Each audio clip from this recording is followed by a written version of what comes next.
Good morning বন্ধুরা, চলে এসেছি আবার একটা নতুন ব্লগ নিয়ে। এখন বাজে 8:35, দেখতে পাচ্ছ কিনা জানি না। 8:35 বাজে, আমার রান্নাবান্না কমপ্লিট হয়ে গেছে।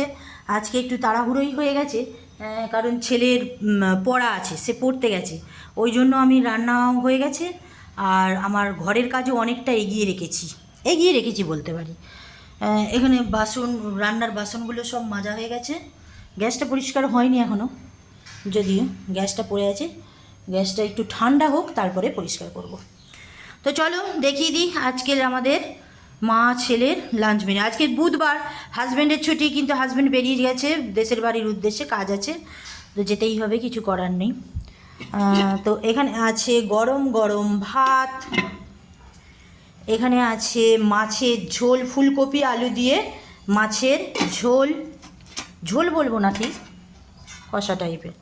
এখানে আছে কুমড়ো, গাজর আর উচ্ছে ভাজা।